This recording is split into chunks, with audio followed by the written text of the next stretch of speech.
Halo semuanya, balik lagi dengan saya Wisnu Arsa Kanjung di channel YouTube Diskoria Arsa.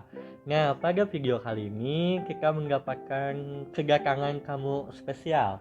Ya, Nih, kenalin dulu dong Bu, siapa namanya? halo, nama Ibu Rina Marlina. Oke, sama-sama guru sejarah juga ya. Mungkin kalian juga sudah pernah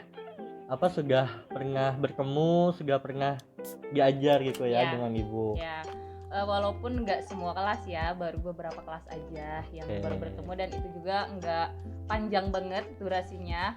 Tapi insya Allah lah, Iya, luar mantap, biasa. luar biasa ya. Ya.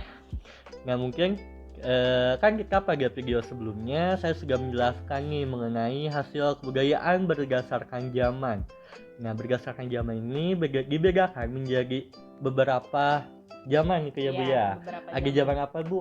Yang pertama ada arkaikum ya. Arkaikum. Nah, Yang yang kedua kedua Paleolitikum, Yang ketiga ada Neolitikum, Neolitikum dan yang keempat ada ada zaman Megalitik.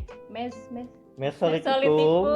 Yang terakhir itu zaman logam atau zaman Megalitikum. Itu tuh disatuin Oh dulu, iya, ya. betul.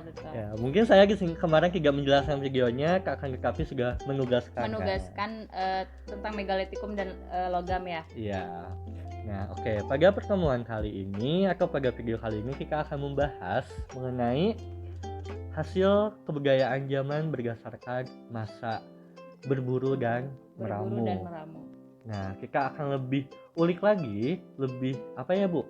Lebih dalam lagi mengenai keadaan manusia pada masa Pleistocene awal sampai pada masa ciri-ciri manusia purba pada masa berburu dan meramu. Mohon untuk diperhatikan videonya nanti. Ya, disimak juga ya. Ya, dan mohon untuk dikerjakan juga tugasnya nanti. Selamat menyaksikan. Nah, yang pertama kita akan membahas mengenai keadaan alam pada masa Pleistocene. Nah, manusia pertama kali muncul ke dunia adalah pada zaman Neozoikum, yaitu kala Pleistocene sekitar 3 juta tahun yang lalu. Nah, kala Pleistocene ini merupakan zaman termuda dari keseluruhan tahapan zaman dari terbentuknya bumi. Selain itu juga diperkirakan berproses dalam waktu yang sangat singkat, yaitu dari 3 juta sampai dengan 10.000 tahun yang lalu. Nah, meskipun sudah dianggap stabil, kala Pleistocene masih diwarnai sejumlah peristiwa alam yang lebih besar yang dapat mengubah kehidupan manusia sewaktu-waktu, seperti meluasnya es ke sebagian permukaan bumi, munculnya daratan-daratan baru dari dasar laut karena permukaan air laut yang turun, adanya perubahan iklim, adanya letusan gunung berapi yang sangat besar, dan yang terakhir muncul dan tenggelamnya sungai-sungai dan danau. Kemudian, kerasnya fenomena alam ikut mengembangkan otak manusia purba. Alam memang menyediakan cukup makanan pada masa ini seperti air, hewan, umbi-umbian, dan tumbuh-tumbuhan yang bermanfaat bagi manusia. Tetapi, manusia harus berupaya untuk memperolehnya, sehingga mereka membuat alat-alat dari batu, seperti kapak genggam, alat-alat dari kayu, alat-alat dari tulang seperti plek, pisau, dan alat pancing untuk menangkap ikan. Dari bentuk awal yang sederhana sampai ke bentuk yang lebih rumit. Dengan demikian, manusia menjadi terlatih dan selalu mengembangkan akalnya dan mengasah kemampuan otaknya. Tidak mengherankan, volume otak manusia mengalami perubahan terus-menerus ke arah yang lebih sempurna, sebagaimana tercermin dalam hasil-hasil budaya mereka. Masa berikutnya adalah kala Holosen yang berlangsung sekitar 10.000 tahun yang lalu sampai sekarang. Pada masa ini, tingkat kecerdasan manusia sudah jauh mengalami kemajuan. Hal ini terlihat dari perkembangan kemampuan dan hasil-hasil budayanya, sehingga pada akhirnya mendukung mereka menerapkan pola hidup, menetap, bercocok tanam, dan membuat barang-barang dari logam. Jadi, pada masa Holosen, manusia purba sudah lebih berkembang dari kala Pleistocene.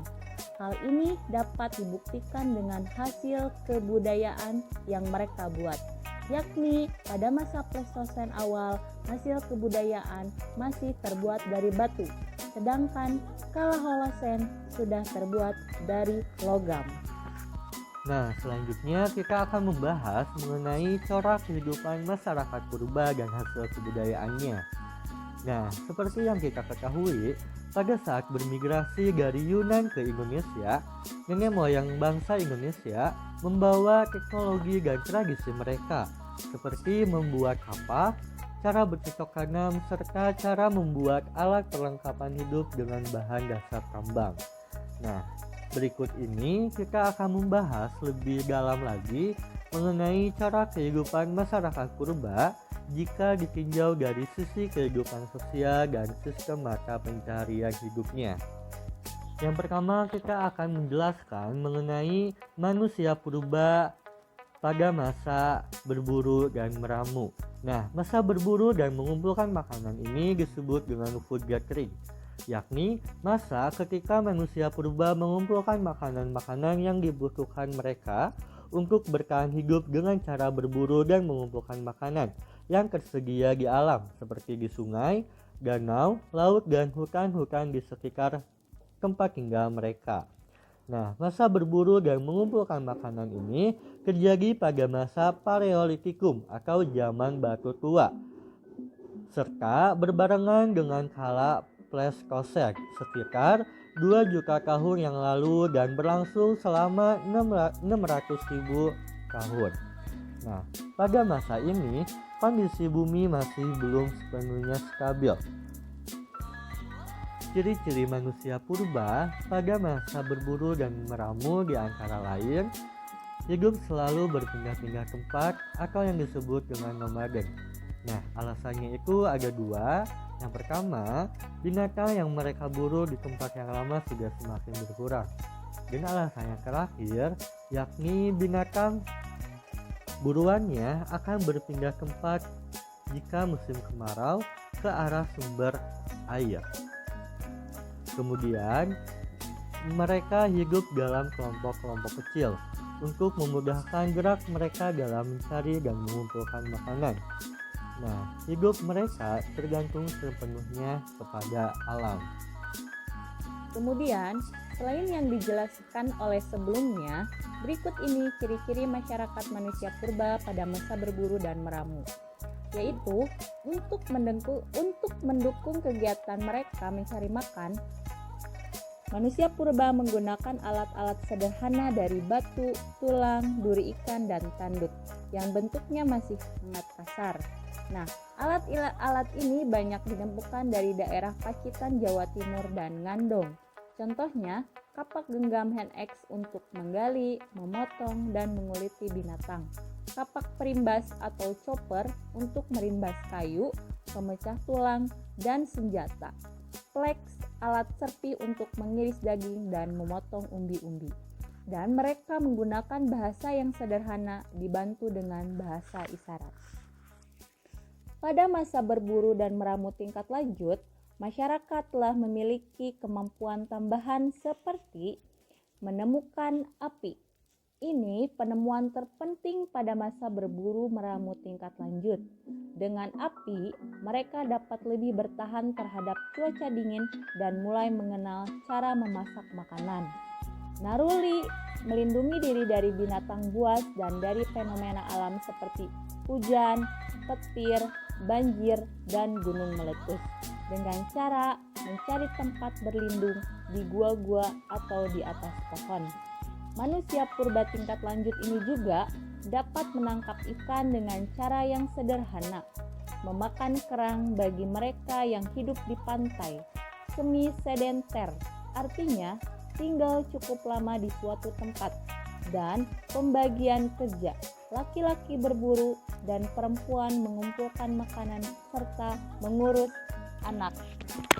Nah, tadi kita sudah menjelaskan mengenai hasil kebudayaan manusia purba pada masa berburu dan meramu.